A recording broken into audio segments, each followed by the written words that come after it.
see only people that come to the clinic, outpatient. So outpatient is really inpatient heavy. Come along with me, okay? Hi everyone, welcome back to my channel. It is Cham here. So I'm about to leave for work and I realized I have been filming, but I haven't really told you guys what I've been doing. Okay, so I'm currently on my ambulatory rotation, and this will be my last rotation as a second year resident, because we're in June. We're starting the next session July 1st, and I will be starting with the floors. So what is ambulatory rotation? Ambulatory rotation is when you see only outpatients, okay? Patient in the clinic. So internal medicine residency is inpatient, mostly inpatient, and then some outpatient. Inpatient, like admitted patients that are admitted in the hospital on the floors or wards, depending on what you guys call it in your place. You take care of those patients. In my program, they assign you one clinic day in a week, meaning even when you're on the floors, on the wards, when you're seeing your patients that are admitted, aka inpatient, you only get one day in a week to see your patient in the clinic. My clinic day is Monday, and on a Monday, so what I would do is go to the hospital in the morning, see my admitted patients, round on them, we do the rounds and all of that, and then at 1 p.m. I go to the clinic where I follow up my outpatients. So patients that I've followed up for some time, I see them in the clinic and then they go. I don't have to admit them. So in ambulatory rotation, it means that you're on clinic, so you see patient, outpatient for the whole month rather than just one day in a week like you typically do. So currently I'm doing that rotation. So when you're on ambulatory, you're basically a primary care physician. So you're seeing patients with problem visits, like I just said, or your already established patients. So yeah, I hope you guys enjoyed this video. Come along with me as I show you guys how we do some things, okay, to the best of my abilities, because HIPAA is usually a chill rotation, like, because you get to finish early, like maximum 5 p.m. if you were like so busy, and you go. So it's like 8 to 5, which is like luxury, that in this residency. So I'm going to show you guys. Come along with me, okay? Okay. So this is my workstation. This is kind of where I sit to review my patients before going into the patient room to see them. So we kind of have like 3 tables lined, so 3 residents here. We have that on that end as well. So the patient rooms are here. So you go into the patient rooms to see the patient. So how is my day going to go? So I'm here in the clinic. I have my first patient scheduled at 8:30. Okay, I have total of 5 patients today, so 2 in the morning, 3 in the afternoon. So I'll see my 8:30 patient. Usually when the patients come in, the medical assistant goes to see the patient. They take the vitals, they ask the patient why she's here, they look at the patient, or he is here, they look at the patient's medication and all of that, and then they come to tell you, oh, the patient is here, and this is why the patient is here today, and if there's any changes in their medications, they will let you know. So while the medical assistant is seeing the patient, I'm kind of reviewing the patient's chart to also see if there's a change in medication, if there's something I need to update, if there's a lab the patient needs to do. Why the patient is here is usually written somewhere under the chart, okay? Stuff like that. You just review the patient's chart. If the patient is someone I've been following up for long, I'll look at the progress, like how we're doing based on the chronic condition that the patient already has. So yeah, for instance, if you're following up with a 55-year-old patient who has never had a colonoscopy before, you have to talk to the patient about doing a colonoscopy, or a patient who has not been vaccinated for the COVID, you have to kind of talk to the patient about that. Sometimes they don't know, so you have to tell them. It's your job to tell them as their doctor, and they listen most of the time. Yeah. The greatest thing about, or the best thing about being a primary care physician is that you already know your patients for long. So sometimes when I see the patient's name, I already kind of know why the patient is coming, because sometimes I give the appointment. Sometimes the patient, had called me earlier to say, oh, I'm going to come in for this, that, or they're really happy to see you, and we're also really happy to have them follow up closely with us, so we can be able to dictate any change. Another big part of it is making sure our patients are up to date with their vaccinations and their screenings. So to kind of tell you guys about some of my patients,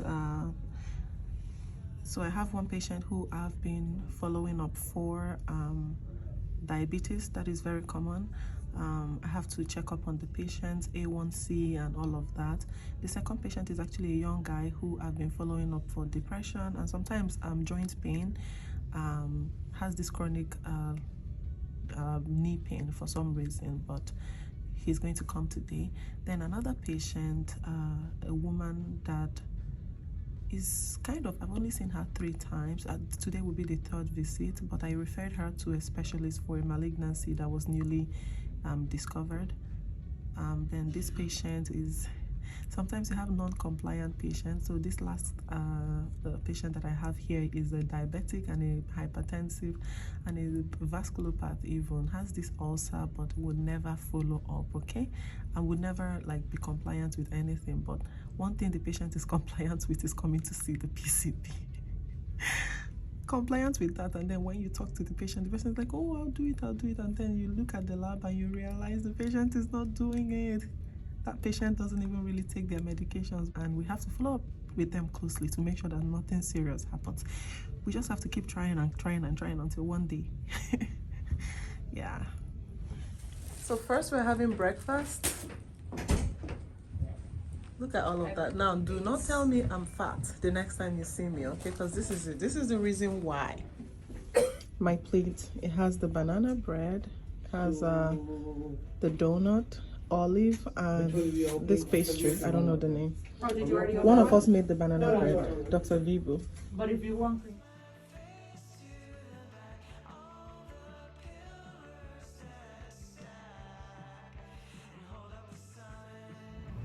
I kind of went out to have lunch, so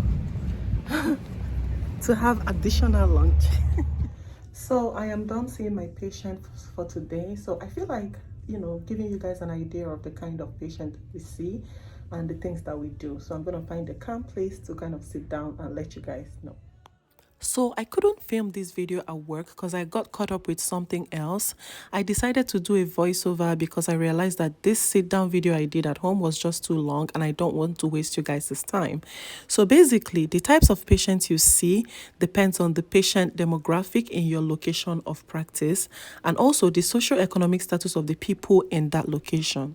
For instance, if you're in a place with older population, then you tend to see diseases that are associated with old age or related to old age, like heart diseases, chronic kidney diseases, dementia, diabetes, hypertension, stuff like that.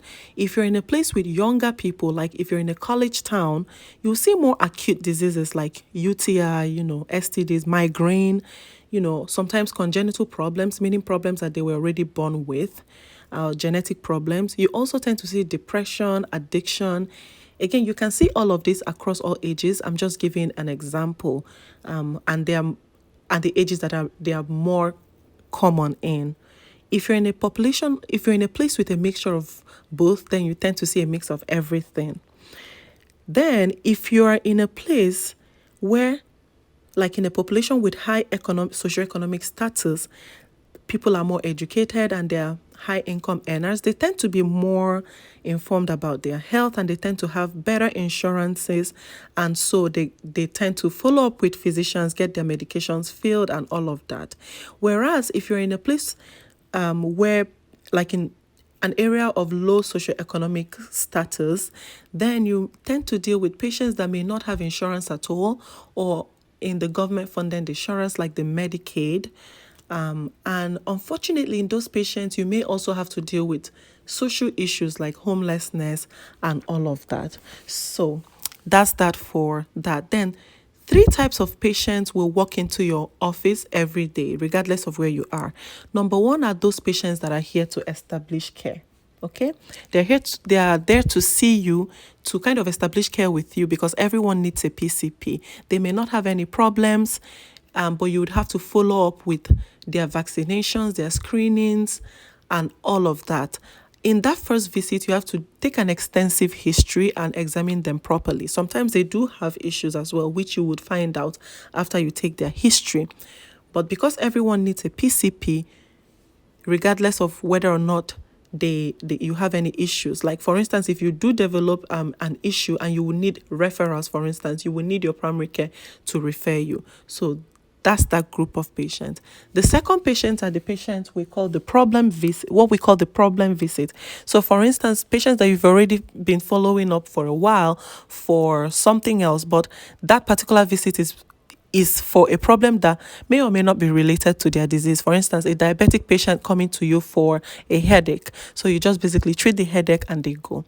The last patient are the patients that are here to follow up with you for their chronic diseases. So example again is if you're diabetic or they are hypertensive, they come to follow up to check up on their diabetes or blood pressure and to do their lab work to make sure that they haven't developed any complications from their diseases. Those are the third group of patients. Also, in those group of patients, you may have to discuss their goals of care depending on what health issue they have. If a patient has like an untreatable disease, for instance, they may want to talk to you about how they will want to progress in how they want to continue in terms of the management of their disease. So that's about that. Yeah, so I thought to show you guys like an example of what I wear to clinic. I usually dress business casual or business just because I have the time. I almost never wear my scrubs to the clinic again when I'm on ambulatory, especially because I leave at 8, so I have time to dress up a little bit to kind of look decent for my patient. So yeah, this is today's outfit, nothing major, just yeah, sorry, the mirror is a bit dirty, but so I have my name tag here. I usually have it on my neck anyways. It's because I already left clinic. That's why I put it here in my pocket. I usually have my stat on my neck or on the pocket, and I have some pens in the pocket as well, the breast pocket especially. And I have my bag. My work laptop is inside this bag. This is like my clinic bag. I have the brown. I have the black as well. So yeah, that's it for this video. I hope you guys enjoyed. If you enjoyed it, please click on the like button, share the video to your friends, subscribe if you're not yet subscribed, and I will see you on my next one. Bye bye.